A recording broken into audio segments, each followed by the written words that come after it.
Good morning, folks. This is Stu Phillips with the TBM Proficient Pilot Program. Welcome to another one of our ongoing series of webinars. This morning, we're joined by a number of distinguished guests from the insurance industry, from the training organizations, and also from the AOPA Air Safety Institute to talk to us about the changing general aviation safety landscape. We have a fairly packed agenda. And so I will go ahead and without further ado, just firstly remind everybody that this webinar is being recorded and will be available after some gentle editing on the TBM-PPP YouTube channel. And with that, I'm going to hand it over to Dirk Ruder and Tom McGrath to give us a brief update on TBM-PPP. Dirk. Stu, thank you so much. And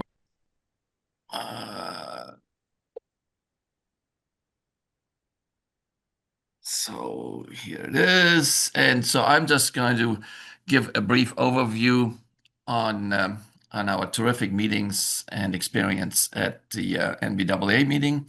Tom McGrath and I spent quite a bit of time with Daher, with underwriters, and chaperoned by Chris from CSNA and from Tom from Wings Insurance. Both of them were really quite instrumental with introductions there. So here is just a recap of the PowerPoint that was used for that presentation, and showing the four moderators. And then on the right-hand side, the happy TBM flying in the sunrise, which is, of course, just, the opening slide of me, my TBM, the FDM we're using for the program. The overall experience was really quite exceptionally positive with the support from the underwriters. We'll go through some of the details that was shared with us in a moment. The first slide that was presented here is just a list of accidents, listed here by tail number in chronological order at the date when it actually happened. Then the score in red, and I'll get to that in a second, and then the causes that have been published. Just as a disclaimer, multiple sources went into the compilation of this list, may not be complete. The cause may be unreliable. Some of them are from news reports. It's not the final NTSB report. And the associated scores were calculated, by TBM-PPP from public sources and may still contain errors. Just to get to the score is relatively straightforward. It is using ADS-B and METAR data to calculate the speed at 500 feet on the approach. As you know, it's gated by the POH and the FILs, with a speed gate of 80 to 95. And then for any specific date, we just simply average 25 flights, calculate the speed at 500 feet for 25 flights, average it, and then ask the question of what's the percentage of time that, the aircraft was inside of the gate. That then translates into a percentage number, which varies between 0 and 100. So looking over this list and, as presented here, that's really just sort of anecdotal evidence. But if you look through the causes and look at the strikes, the surprise is that low compliance on this really, really simple and naive and cartoonish approach criterion also seems to be showing that pilots may be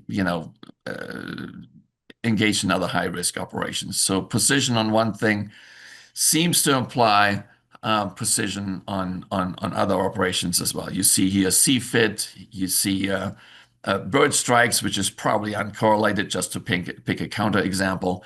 Loss of control in flight, LOC, -I, and so forth. This is an interesting topic that we're working on and essentially validating and establishing statistics on. Actually, on that topic, Stu, how are we going to deal with questions by attendance Yeah, posting them we'll on the take chat. questions at the end, and if anybody has questions that come up during the process, please put them in the chat, and I will moderate those and take care of them at the end. Sorry, thanks for the reminder. Okay, no problem. You know, in TBM-PPP, the way we approach this is you know, looking for proficient pilots to you know, through ADSB. The key thing is to continue to self-train. If one looks at one's own, you know, scoring and compliance scores, it's it's somewhat self-evident that one actually tends to get better during training and then kind of slacks off a little bit and then tends to get better at training again. The overall goal for the group is to get to about 150 members and 100,000 accident-free flight hours. As you probably all know, accident rates are measured in the order of accidents per 100,000 flight hours. General aviation, as well as the TBM, is operating somewhere around 5 per 100,000 hours. And the idea is obviously to A, measure these things, and then second, you know, work to reduce them. So that's the step first. Then you know, TBM-PPP again is all about, you know, proficient pilots. So this is not a training organization. This is focused on you know, being accountable to ourselves, flying safely, and then last not least, establishing the necessary statistics to make sure that's actually the case. Credit on that topic, you know, yet again goes to Jim Anderson from Star, who many years ago pointed out that any number of safety programs have been created, but unless they are essentially measured, you know, we can take this with some skepticism. Specifically, at the time, mentioned some ag programs, which apparently had actually higher losses than some control groups, which then led some interesting studies. So anyhow, PPP is all about measuring. One of the first things that was done in October of 22 is look at 26 landing accidents and again use ADSB and METAR data to you know, calculate the compliance score with the stabilized approach gate at 500 feet. And here is the result of that study. As you can see, we bucketed the accidents into groups from 0 to 25, 25, 50, 50 to 75, and 75 to 100 for the compliance scores. You know, and for this specific bucket, there was simply not a single accident in the 75 to 100 bucket. So that was really the core study that resulted into establishing essentially a risk pool, which we now today call TBM-PPP.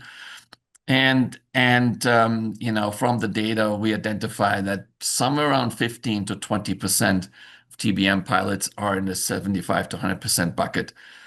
Now, one of the things that, of course, Raphael, as well as Nicholas, you know, in charge of the OEM program, highlighted numerous times over the years is that, you know, this is all really nice and good. However, in the end of the day, there's a bit of a discussion of, you know, in the end of the day, why do we within TBM-PPP spend so much time and energy working on the SOPs, keeping the SOPs small and clean and efficient, and spending a fair amount of time thinking about this, you know, also on edge conditions. Like yesterday, we had a call with Dara about specific details around icing. Why are we doing all of this when at the end of the day, this largely helps, you know, highly compliant pilots to even become more compliant? And the question is, which I think will trigger further discussions on what's an effective way to raise this, you know, raise proficient flying, you know, across the entire fleet. You know, year to date, we have 8 accidents to the best of our knowledge, which is kind of on the high side of things. And so, yeah, so this is all about essentially raising the ship, and we'll figure out how to do that. Last not least, data was provided by Area on ADSB Exchange and FlightAware to make this all happen. Another, you know, comment which goes to Kimberly Coyett, who's challenged me some time ago. And hey, all this ADS-B stuff is really nice, but in the end of the day, to get to indicated airspeed, you have to make wind corrections, of course, density corrections, everything else. Who knows how accurate this is? Surface winds are not equal to the winds at altitude.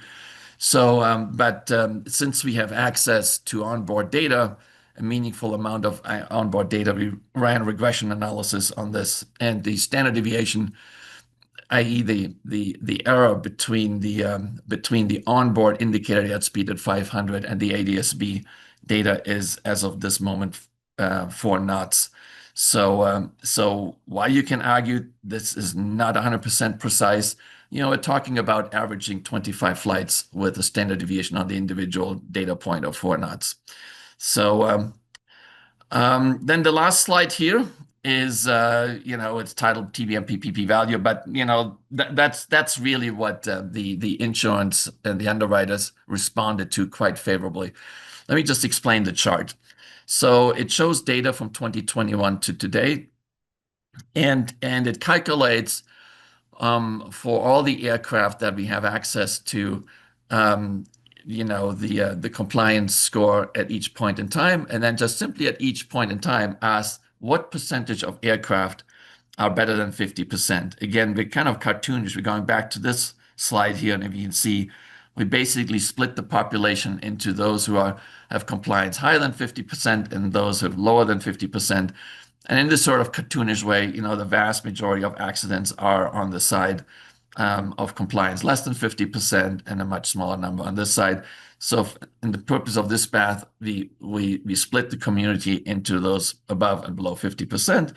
And then you can see here in this sort of bluish line in the middle that this has been steadily growing from somewhere around 40% in 2021 to a high of around 60% in January of 24, and then essentially has been falling steadily. But to get to the point in terms of NBAA, TBM-PPP was founded in January of 24, and so that's this point here. And then, of course, by definition, is running at 100%, since everybody who is a member needs to operate at 80% or higher. And by the way, as of this moment, the fleet performance of the fleet average compliance is 93%. So the vast majority of members are pretty precise on their approach speeds. But what is interesting about the green line is that, those members who didn't even know that PPP existed January 24 have been consistently performing at precision on the stabilized approach, substantially higher than the fleet. Just the accident list that I showed at the very, very beginning here, this list is now encoded here in these little red triangles. And, by time, and you can see again that the majority of them is, below the blue line here. But there are a number of accidents with relatively, people with high compliance scores. And, those are things that we're concerned about, that were the part of our SOPs. And for example, the simple PPP rule that if one starts to fly a missed approach, one will continue to fly the missed approach, independent of whether there's a beautiful little hole in the clouds, visible. So this is the overall piece here. Currently, we have 60 members with 75,000 accident-free flight hours. And, the key FDM or Focus style self-monitoring is driven by DAHR's, Me and My Team app. The messaging at NBAA was for support for extended access, specifically for pilots age 70 and higher, and higher liability limits for those who like to fly to Europe from time to time. And the ask for the underwriters was, very straightforward, to simply recognize TBM-PPP participation in the underwriting process. Every single underwriter who we were in contact with, said, absolutely yes. The response was actually kind of overwhelming. There's going to be a little bit of follow-up on this whole topic. A whole bunch of issues were mentioned about these sort of recognition programs. specifically that they very much like that this is entirely data driven. They like very much that there's really no human discretion in this process. People become members by applying, and then the entire organization is self-monitoring through computers. And that was important, and it actually went as far as apparently insurance companies have pointed out that there have been issues in the past where members claimed to be part of recognition programs when indeed they weren't. There was this very specific accident that was mentioned just very recently. And so among other things, they asked for electronic means for underwriters to be able to verify that members are actually members at the time of making quotations. But yeah, the support was really pretty quite overwhelming, and it's essentially driven entirely by statistics. Thanks, Dirk. Thank you. That's great. If you could stop your share, I'd like to hand over to Chet Fuller. Many of you may be familiar with Chet, and maybe received instruction and other forms of abuse from him in the simulator sessions. Chet is with Simcom CAE and is one of the experienced TBM instructors based out of Phoenix. Over to you, Chet. Thanks. Everybody hear me? Hear you loud and clear. Okay, let's see if we can't get share. Is everybody seeing the screen? No. Okay, I can do that again.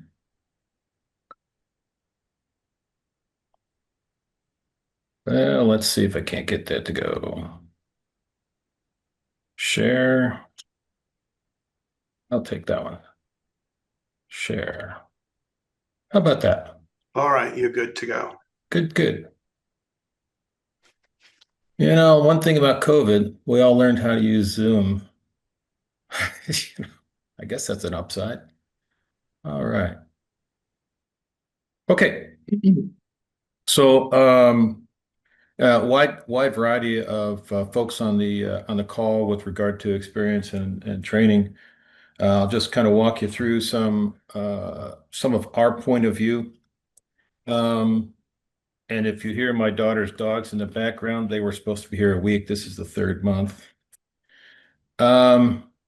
So when we talk about training in TBM and Part 91 operations, King Airs, TBMs, Pilatus, the syllabus that we create is almost identical to a 142 syllabus. And the 142 syllabus are those syllabus that require a type certificate and then a check ride by a TCE, a type certificate examiner. And the students, the owner, operators in general, but sometimes professional pilots are all exposed to very similar things, and they gain a variety of experience in things like difficult mountain airports, icing, low IMC, hot, high, heavy, task saturation, flight control issues, manual flight operations, flight path management, etc. Now, the interesting thing is that if you think about a TBM or Pilatus, they go into basically the same airspace as all of the 142 programs.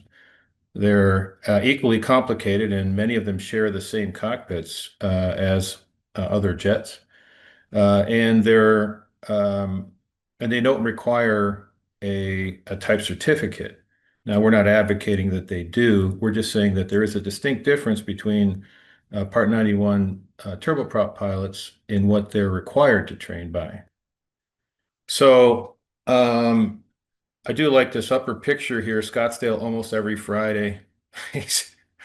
And the other set of airplanes that come in, because Scottsdale is now the bride's, what's it called? The bachelorette party capital of the world. There's also about half a dozen Hornets here almost every weekend as well. They just seem to show up. So the challenges we have, though, are that, you have the same airspace. We have lots of TBMs going into places like Santa Ana, into White Plains. No type rating is required. FAA required training is actually minimal if you think about it. And very often, I just reviewed a insurance binder for an organization that was buying Kodiak 900s, $4 million airplane, and they required nothing more than FAA minimums. So whatever the FAA minimums required, that's what they required. Aircraft systems are complex. There's more complex airspace. Big airports are busy, and big airports tend to cause a lot of our pilots to say things like, "Well, I have to keep my speed up. I have to," because they don't push back. There is a reason for stabilized approach criteria. The FAA is extremely sensitive to that with towers. And, I think there's a big difference between saying, yes, I can do 170 knots to 3 feet to 3 miles, or saying, I'll give you 150 to 5 miles, but at 3 miles, I need to be at 90 knots for stabilized approach criteria. It's always a challenge. It's always going to be something that continues to linger as a part of the problem. But I think it also contributes to people who are more often in busy airports are challenged more by this. Simcom and core, it's always part of the answer. Every time we consider improving safety, there never is a single bullet, a single silver bullet that's going to make everything good. And I think that what we're concerned about is always trying to make it as our training as tailored, especially for recurrence, as tailored as possible for the person coming in. And so we start with that conversation of, what are the things that are challenging you? Where would you like to see your flying improved? And so, as you know, when Stu comes to training, he asks for the abuse. I just want to make that clear. We don't throw it on him. Stu wants it. So that's great. But continually optimized. So Simcom's going to launching a program called Core, which is continually optimized recurrent training, an effort to try to tailor training to issues that are current and topical for training, performance-based, tailored. And the TPP program has an enormous amount of benefit, and I think it has an enormous amount of potential to be a great impact on reducing the accidents. Flight data monitoring is the basis of stabilized approach criteria, and it's going to be the basis of how we get data to say these are things that we suggest that you train in because you're showing that you're not adhering to the stabilized approach criteria. And so, of course, then we end up in the conversation about currency and proficiency.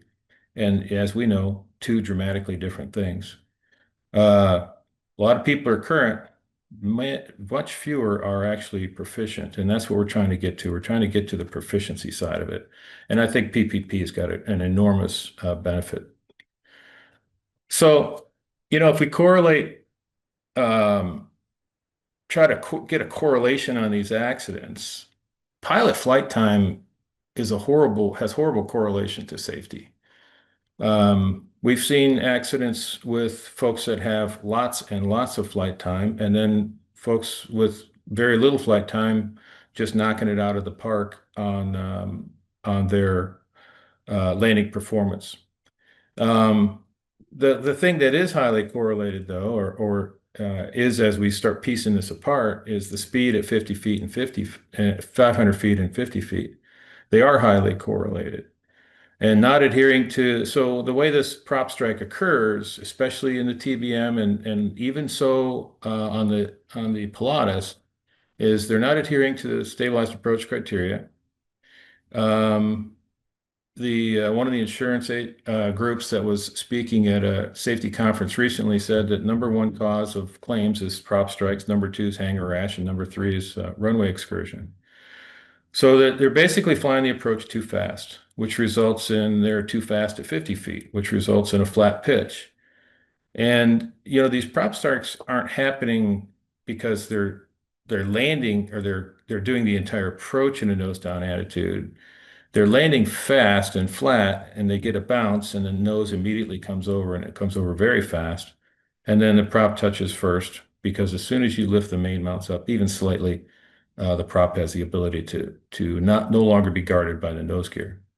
So participation in PPP can reduce this pilot's risk of prop strike. If you look at this data from this particular pilot, horrible, really, as it relates to stabilized approach criteria. And these are the kinds of things that we can work with the owner operators and the professional pilots. This person was a professional pilot, lots of flight time. So those are the kinds of things that we can work with and get people to understand that, look, it's all about a proper attitude.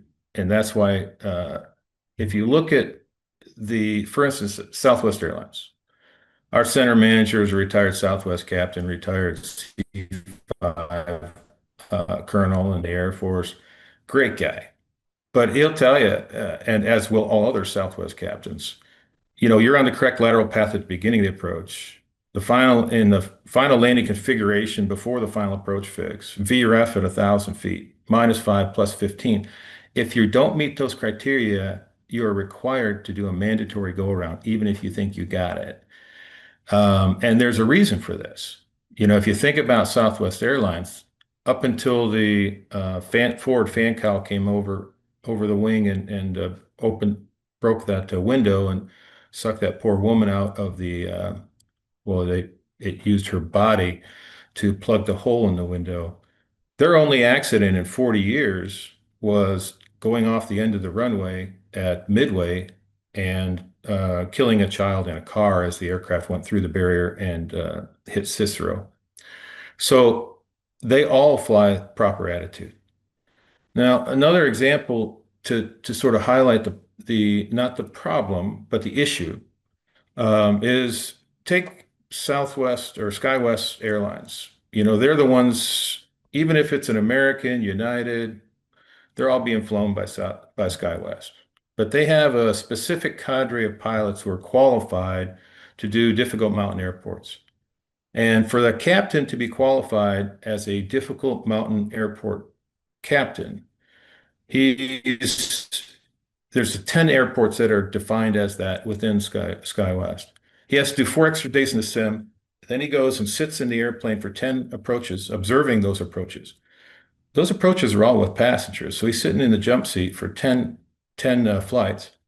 Then he has to sit 10 approaches in the right seat as the FO. And then he has to do 10 approaches with the captain in the left seat with the only difficult mountain airport check airman. There's one guy in SkyWest that can sign that off. Now you think about that and you contrast, these are professional airline captains who have been captains for a while. And to be a SkyWest captain, you have to be selected to be a difficult mountain aircraft captain. You have to spend 4 days in the sim. You have to observe 30 approaches and to observe and fly 30 approaches. And then you can fly into Eagle or Aspen or wherever. However, if you go buy a TBM or you go buy a Pilatus, tomorrow you can say, hey, I just got my airplane. I just got my initial certificate. Take the family and go to Eagle in terrible weather. Nothing's going to stop you from doing that. And that's kind of the challenge. The challenge is you have a group of folks that really want to use the airplane to the greatest extent possible, which is great. That's why they bought the airplane. And so now we need to make sure that our training is tailored such that they can be successful in the missions that they fly. And that's all I have. Thank you, Chet. You're welcome. Giving us the presentation. So our next presenter is William Goldberg of Goldberg Aviation. Will, unfortunately, was not able to make it in person this morning, but kindly sent along a video, which I will play for you right now. And just give me 1 second here. Okay, cue Will.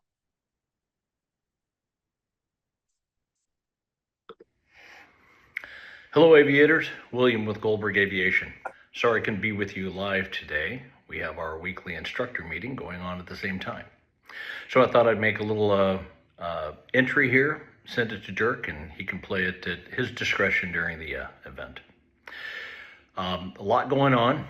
We have had a partnership with Class A Insurance. I'm sure that everybody here on this call probably is well aware of Class A and how they're doing aviation insurance differently. One of the big things that they do differently is it's not just a number in a logbook. Sure, they have the software that allows them to look at stabilized approaches and perhaps even aeronautical decision making in regards to the weather at the destination or departure airport at the time. But they're doing something more, something that no other insurance company has done.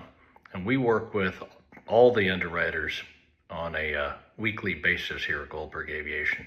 And that is, they have an aviation expert, Steve Nickel, who communicates with the instructor who provides the training, communicates directly to him. That's never been done in the industry. It's always just a number in a logbook.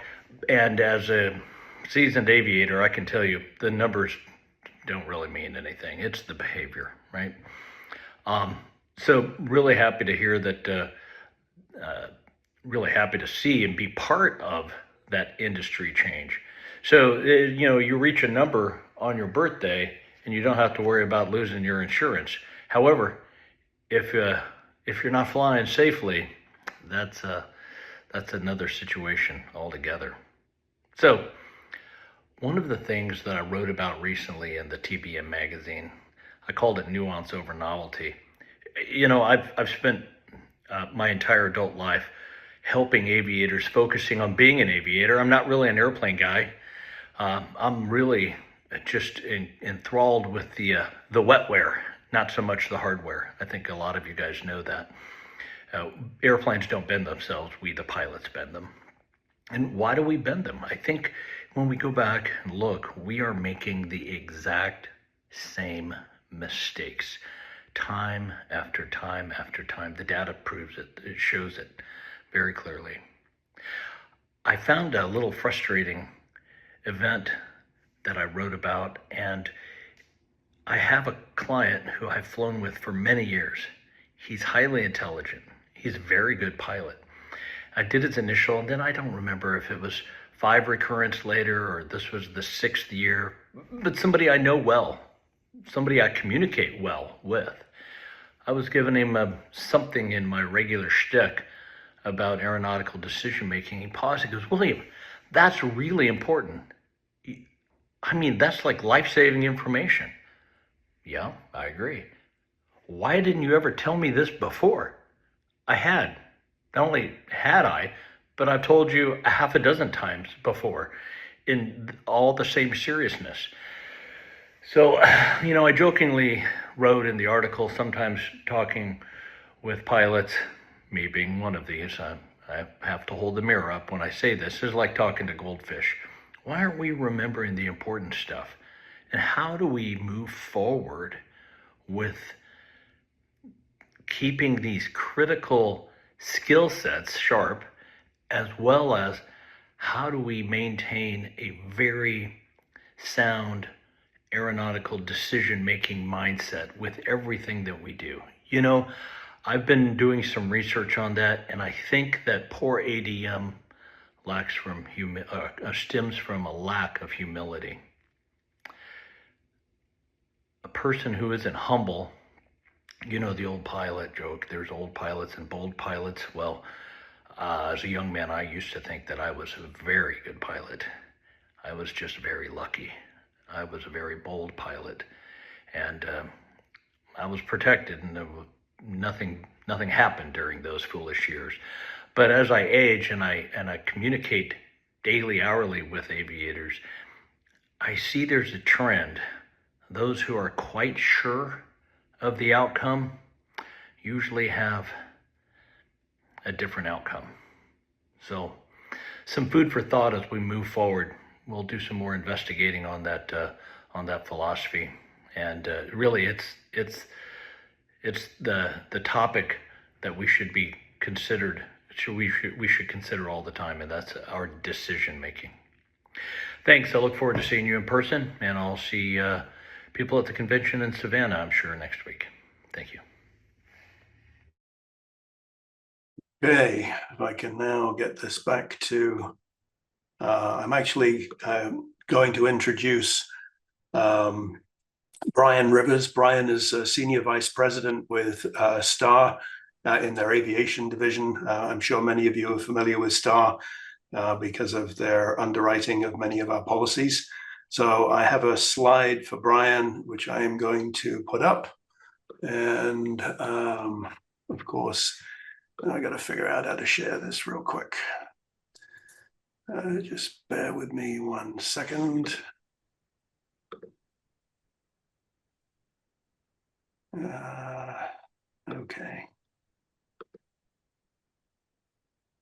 All right. Okay.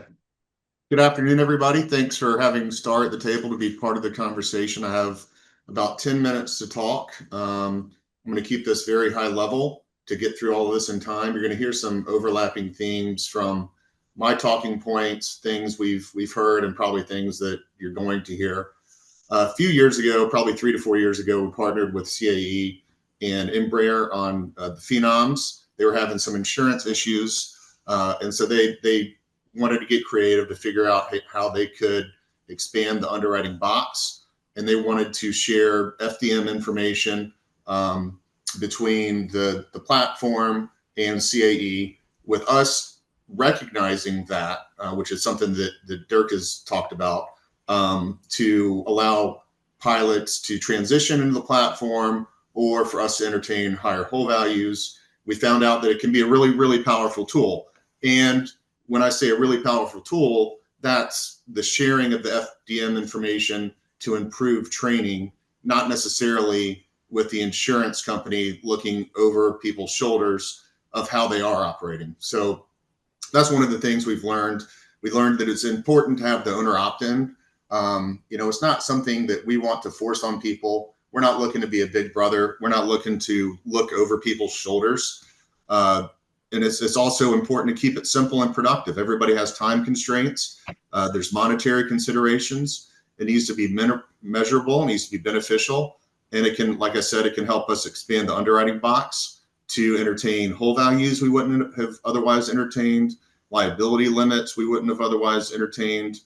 Make sure that you have, and we're providing the most competitive pricing and coverages, and keeping pilots flying.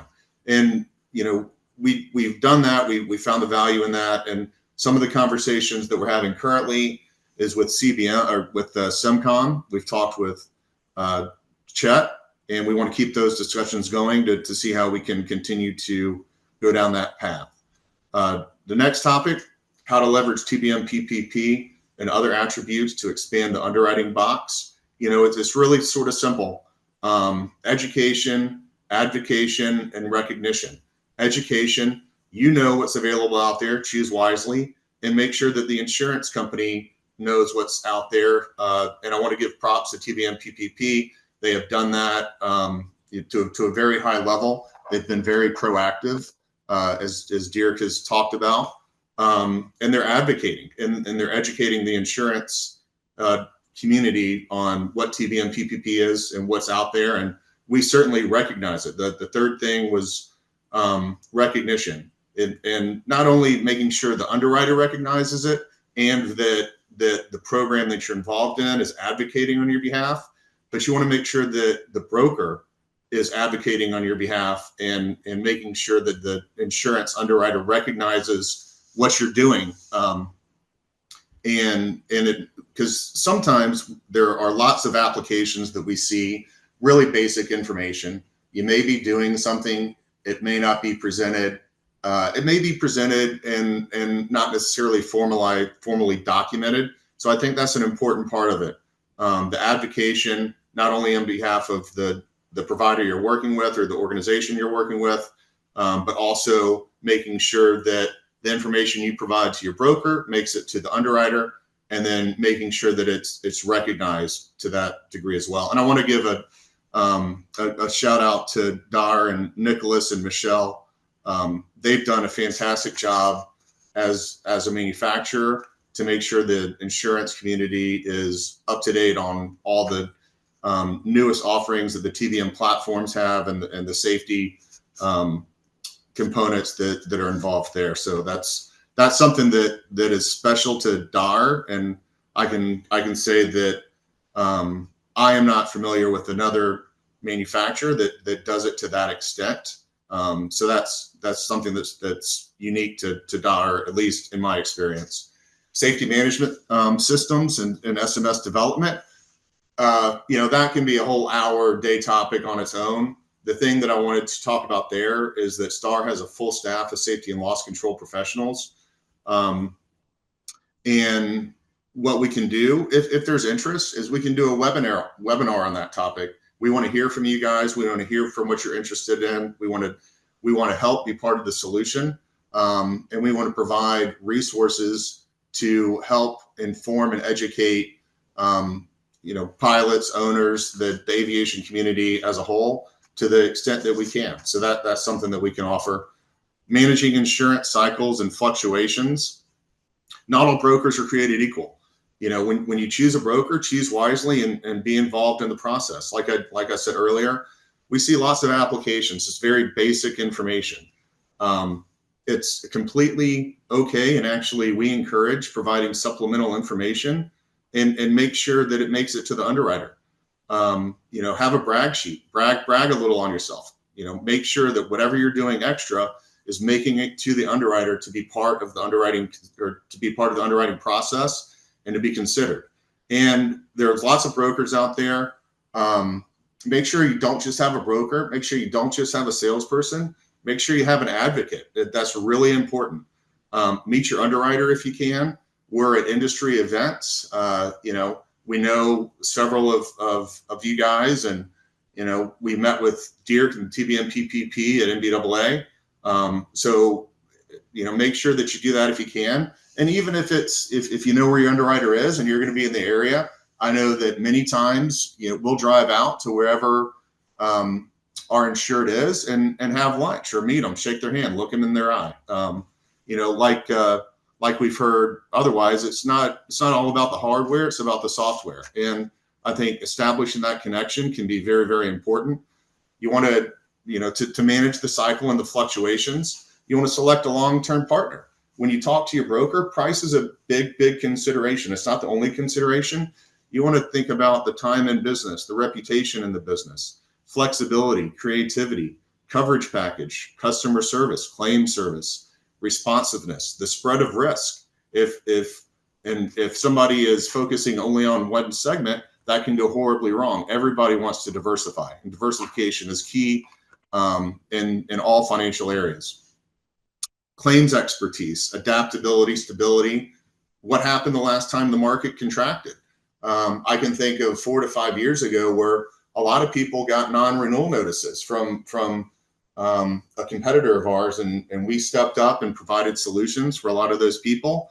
And I think most, if not, well, I can't say all, but most continue to be insured. Our goal is to be a long-term partner. So again, price is a major component, but it's not the only component. So make sure you're taking all the considerations into your decision. Next, avoiding George Orwell's 1984. So that's the big brother. Data's everywhere. Data's readily available. There's increasing instant analysis. And with all of that comes privacy concerns. We don't want to be big brother. We don't want constant oversight. We don't want constant questioning. We want to be respectful of privacy.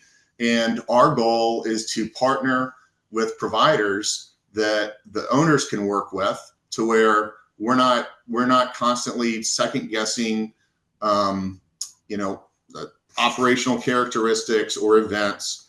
We want to make sure that we are recognizing the people that are going above and beyond, and the people that are going above and beyond, we expand the underwriting box for.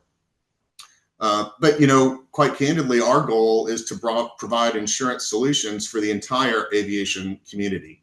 We think that's really important. So what we want to do to avoid the big brother thing is embrace opportunities that data presents to find ways to improve the situation, but not control the situation. We want to be part of the conversation. We We want to find ways to improve safety and also improve the insurance offerings that are available. The path forward, training partnerships with FDM customization. We talked about that briefly. We think that is really powerful, and whatever people are doing that is moving the envelope forward, we think is really is a good thing. And as Dirk mentioned earlier, it needs to be measurable, it needs to be beneficial, and it needs to be productive, and it needs to be in a way that can be clearly presented to the underwriter and the insurer that something has been created or completed that's a little bit above and beyond, and why we should look at things a little bit differently. So we want to recognize those going the extra mile. We want continued innovation. Things are changing fast. We've been doing this a long time.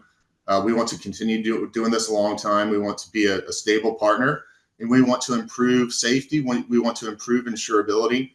We want to make sure that we're meeting the challenges that exist. And right now, one of the challenges is increasing hull values, and they're increasing to a point that historically would have been out of the underwriting box. So we want to make sure that we find ways to continue to ensure that and meet that challenge.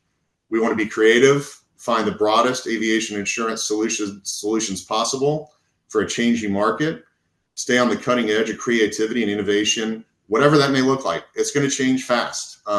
There's what may be the solution today. It's not going to be the solution tomorrow. A lot of this information is available through ADSB and other areas. It's a fast changing environment, and we want to be on the forefront. We want to hear from you. Make sure that your opinions are being heard. And Dirk and TBM, Dyer have been great advocates of the community. So we want to thank Dirk and the TBM-PPP team. For those of you that are our customer, thank you for your business. We hope to be your partners for a long time. And for those of you that are not our customers, we hope to provide you an offer and find a way to partner together. So that's the extent of what I have to say. Thank you for your time. Thank you very much indeed, Brian. Let me just make sure I have stopped the screen share. Okay. Hopefully that's just it. Okay, I'd now like to welcome Paul Derris. Paul is with the AOPA Air Safety Institute. He's the Vice President of Operations. Paul, thank you. Go ahead. Thank you, and thank you, Dirk, and your team for the invitation to join the discussion today. We appreciate the opportunity. Just a few quick things to look over with you and your team here.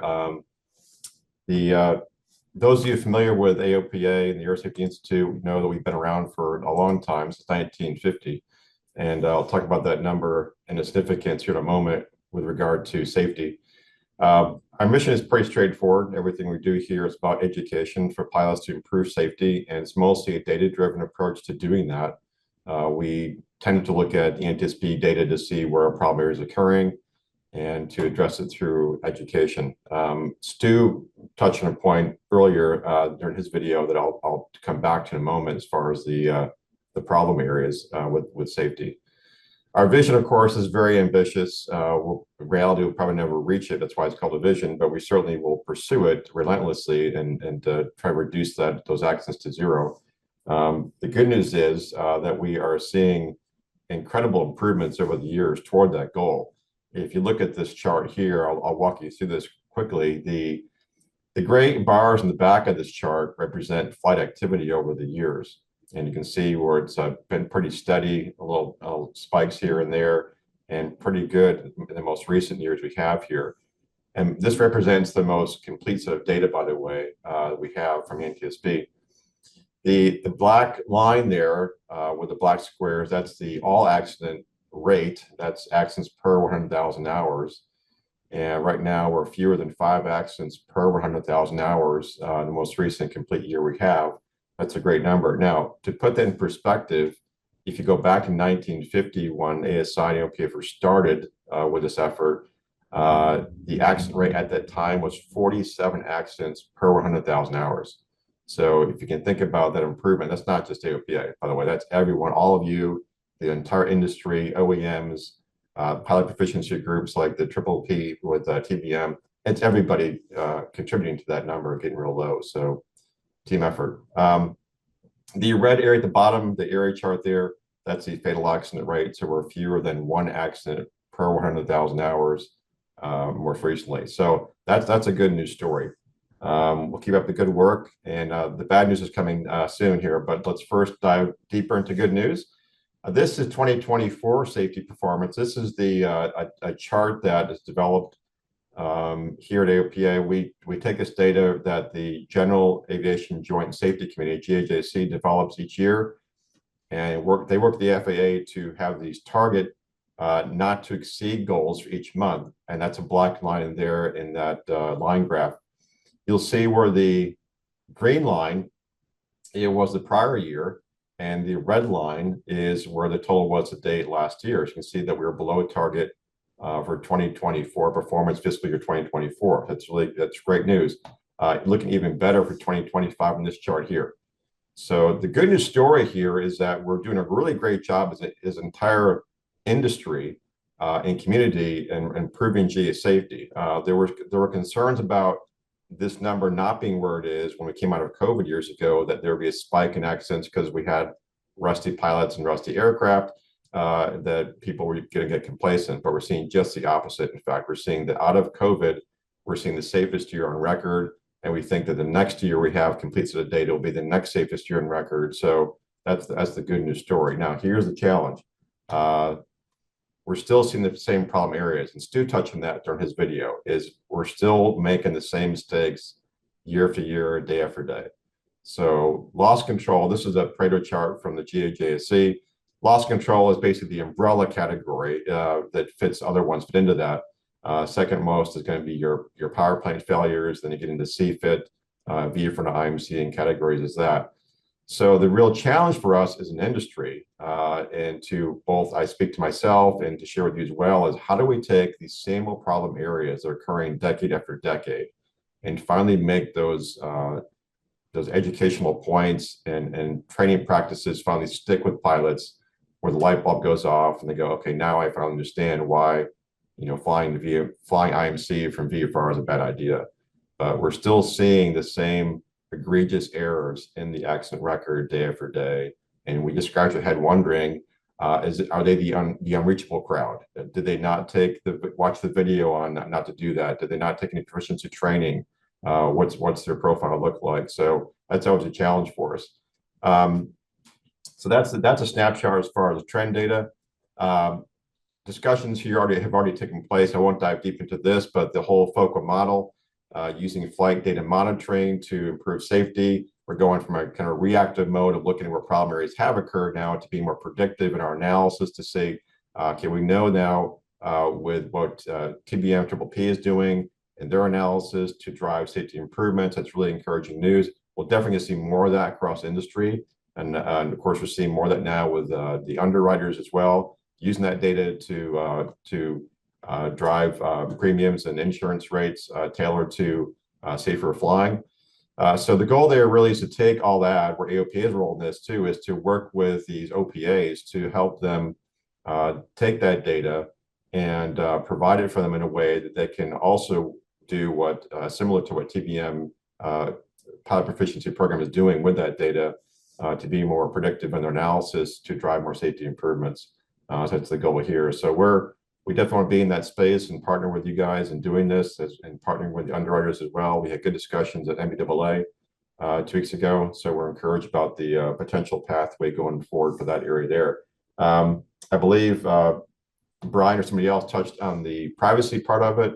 There are concerns there. And so what AOPA has been doing and what we're doing now in particular, the 2024 reauth bill, there was some provision there for protecting data privacy with pilots, with ADS-B in particular.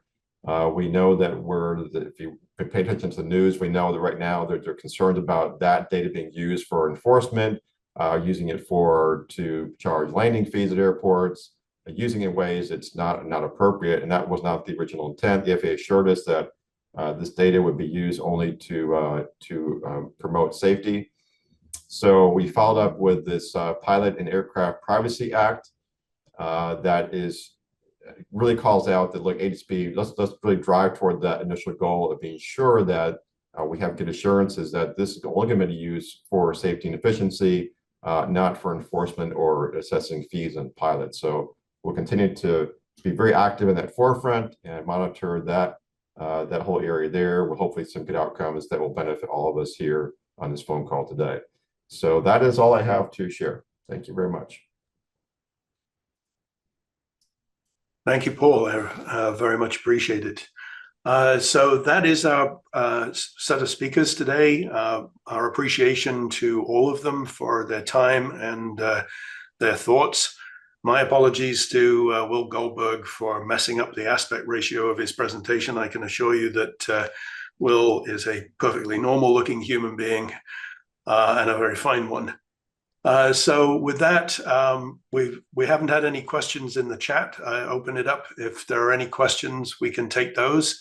Otherwise, we will move to adjourn and let people get on with their Saturday.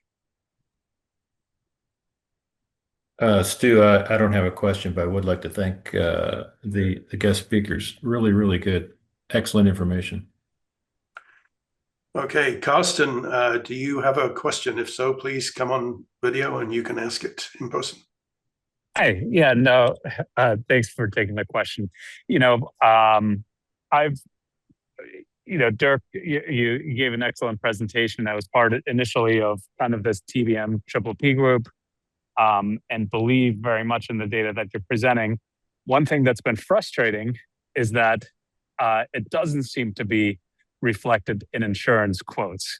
The interest when I go and renew in kind of taking that data into consideration seems to be fairly low, and there's no like tangible benefit that I derive from having decent data and being able to show that I've done a lot of proficiency work.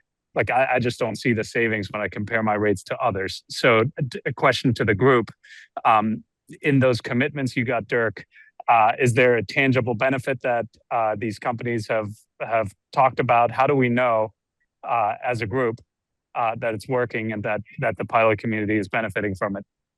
Yeah, I'll speak to that real quick, because that's one of the things that I hit on, Karsten, and I'm not sure what's happening in your situation, and this is Brian Rivers, but one of the most important things is not to just participate, but to make sure that your participation is being relayed to the underwriters and the insurance community for consideration. And I'm not sure what's happening in your individual situation, but one of the things that I mentioned is that not all brokers are created equal, and yeah. I can't tell you the amount of submissions for a quotation that we get that is real basic information.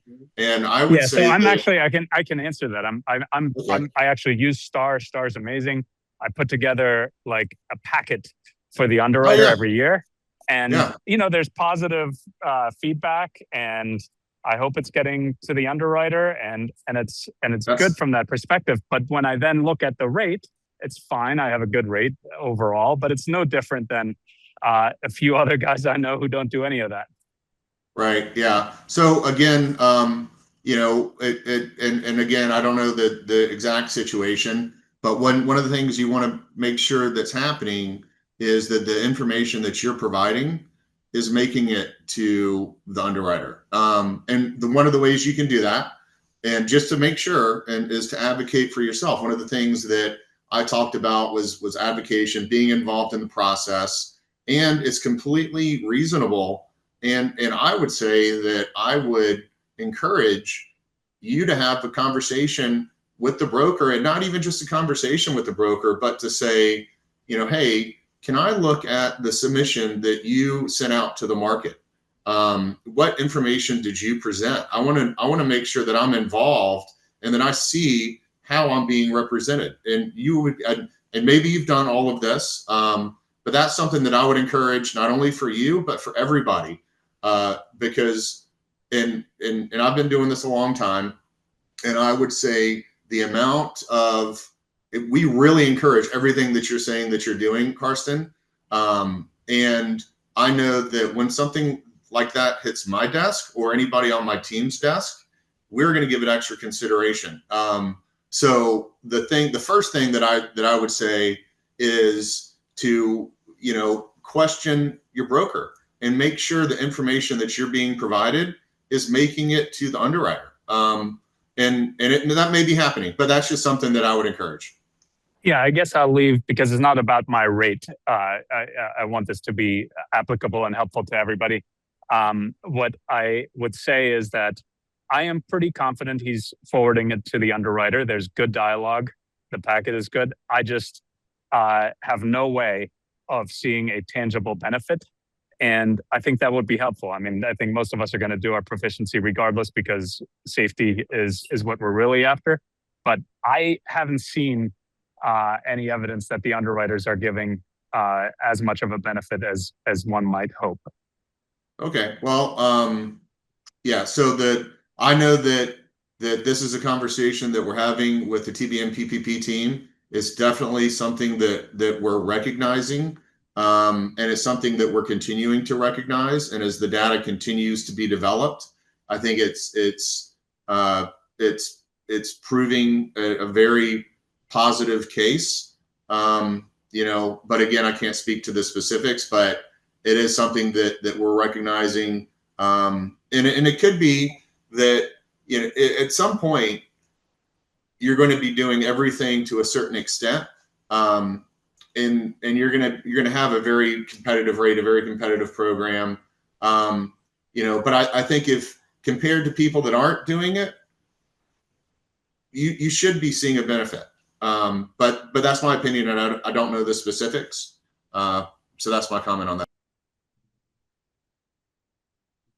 Thank you. Okay, thank you, Karsten. We had one other question from Abram, which Dirk, perhaps you want to take a shot at. We have scoring on approaches. Are there metrics we should think about for departures and go-arounds?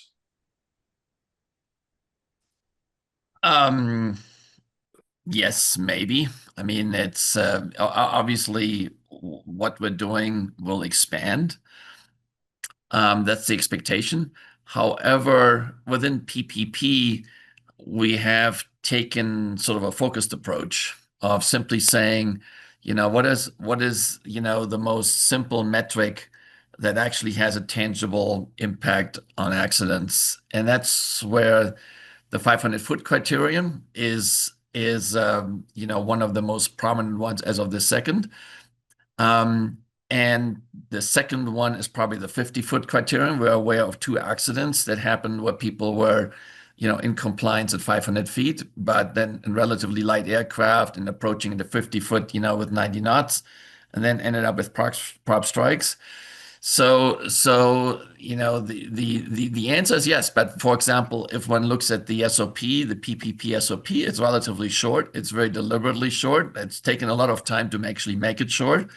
And the reason is that we actually just focus on things that actually statistically, relevant and matter and substantiated by accidents. So actually, interesting observation. Being simple and short is actually surprisingly hard. It is much easier to become broad. So we'll see how that exactly develops. In the end of the day, the data will drive it. Okay, thank you, Dirk. Are there any other questions? Okay, well, I would like again to thank everybody for their participation this morning, especially our speakers. I hope you all have a wonderful Saturday, and please fly safely. Thank you.